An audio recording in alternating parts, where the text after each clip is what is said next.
بسم الله الرحمن الرحيم تبارك الذي بيده الملك وهو على كل شيء قدير الذي خلق الموت والحياة ليبلوكم أيكم أحسن عملا وهو العزيز الغفور الذي خلق 7 سماوات طباقا ما ترى في خلق الرحمن من تفاوت فارجع البصر هل ترى من فطور ثم ارجع البصر كرتين ينقلب إليك البصر خاسئا وهو حسير ولقد زينا السماء الدنيا بمصابيح وجعلناها رجوما للشياطين وأعتدنا لهم عذاب السعير وللذين كفروا بربهم عذاب جهنم وبئس المصير إذا ألقوا فيها سمعوا لها شهيقا وهي تفور تكاد تميز من الغيظ كلما ألقي فيها فوج سألهم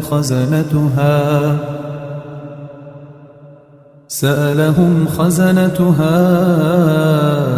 ألم يأتكم نذير قالوا بلى قد جاءنا نذير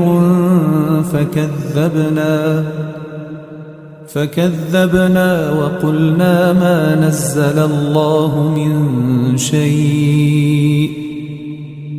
إن أنتم إلا في ضلال كبير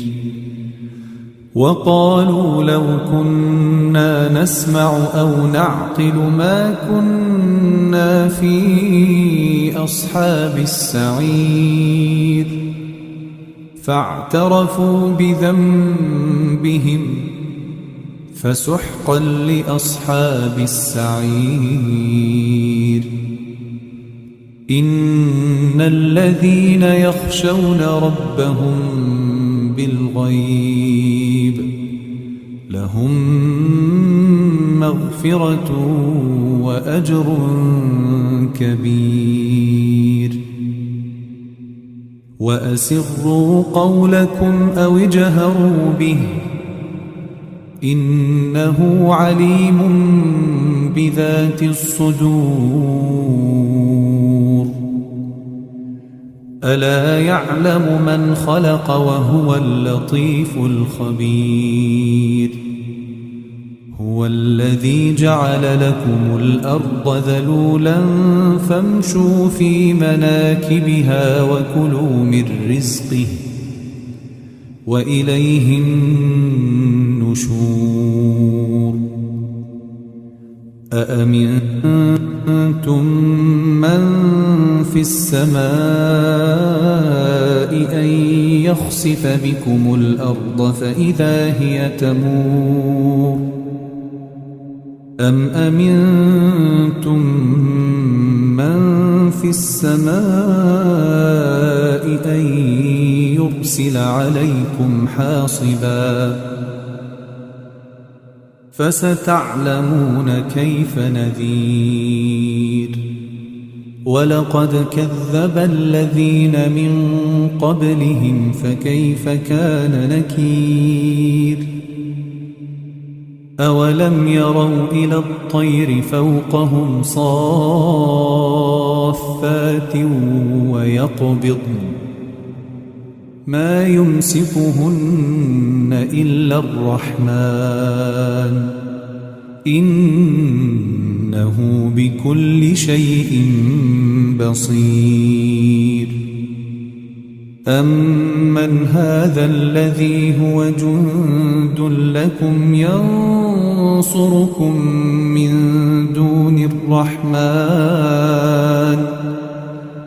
إن الكافرون إلا في غرور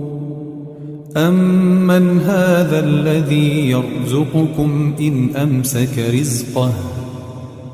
بل لجوا في عتو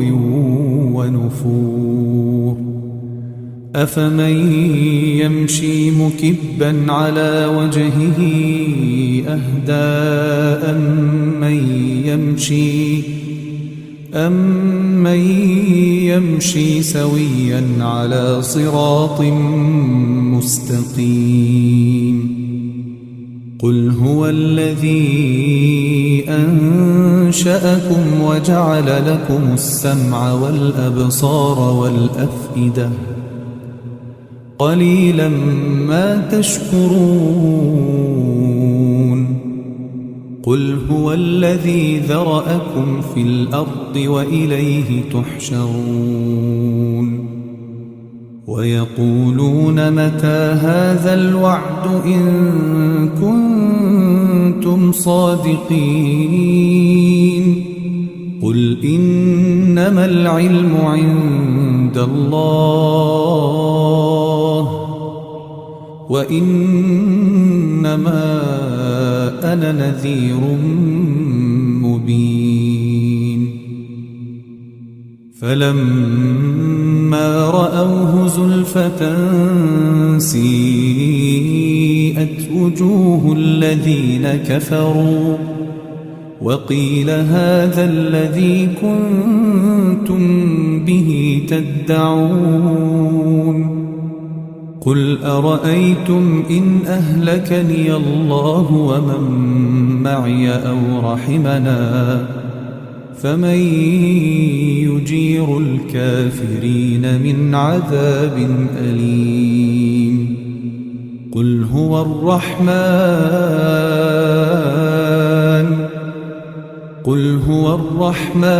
آمنا به وعليه توكلنا فستعلمون من هو في ضلال مبين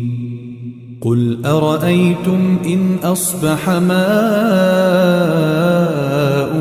غورا فمن يأتيكم بماء